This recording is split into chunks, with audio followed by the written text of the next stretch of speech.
Right na nasa daaning ato ang food trip. So karon we'll just make it simple.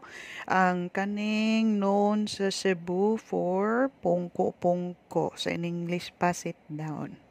Okay, so our favorite place para sa pungko-pungko kaning tapad yun sa CD or Cebu Doctors University nga eskwelahan diri sa Mandawi. They're across Park Mall.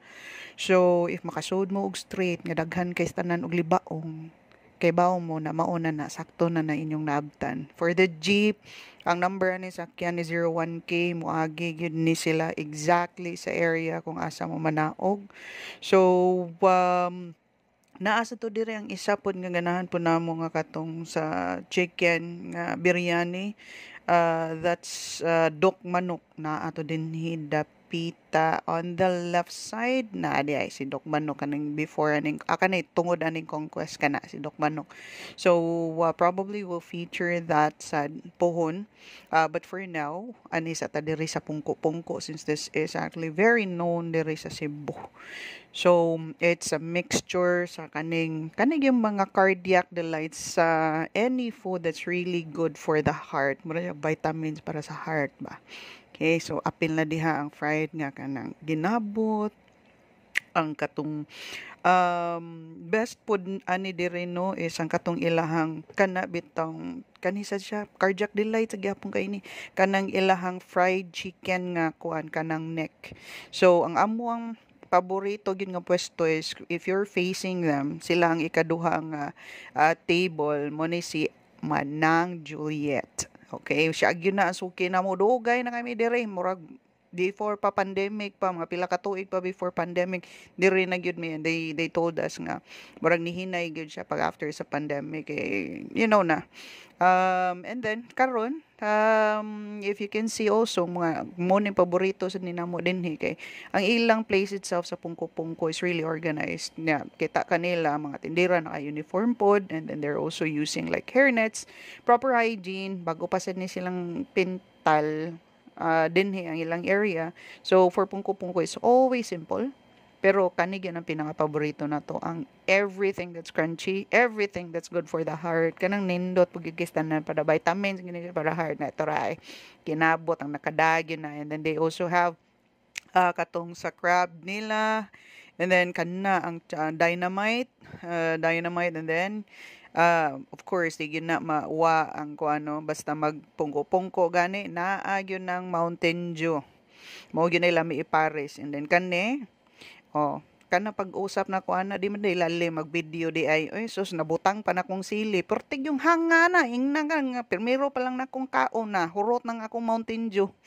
So mo na among trip din ha. So you can actually visit Manang Juliet. They're open from 7 a.m. up until supplies last. Usually alas 3 surot-hurot na sila. Then after mga mig pungko-pungko sa Sibudok, mo gini among ruta permi. We always go to kanang Burger King. Tapad raman yun sila. Unahan lang gamay. Makasod na kaso mag-drive-thru rami. Ang amuan toyo dire is ang ilahag yung the best nga underrated nga dessert nila. Ang espresso sundae. Duha na actually lang sundae. Duha na. Murag nasa na sila yung Nutella.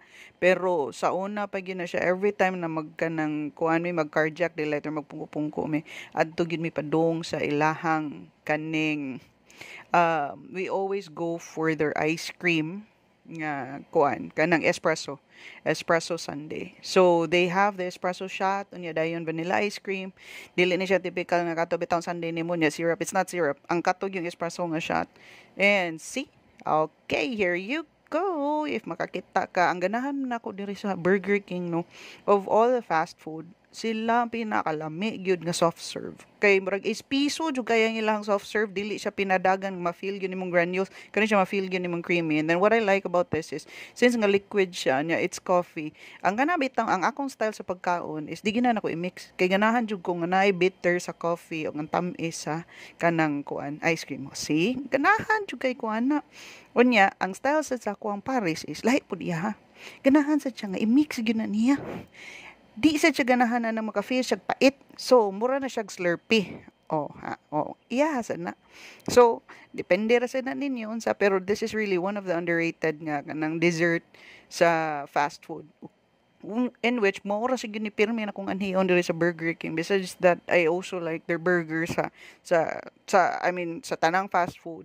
Mas arang-arang sa gid sila burger. So, anyways, smash those like buttons, and then o ganahan sad mo, you could also share it with your friends for informative video. If inaa mo ka-suggest na mo asa mi padong, just go ahead and tell us. Mga dito basta ka afford lang mi.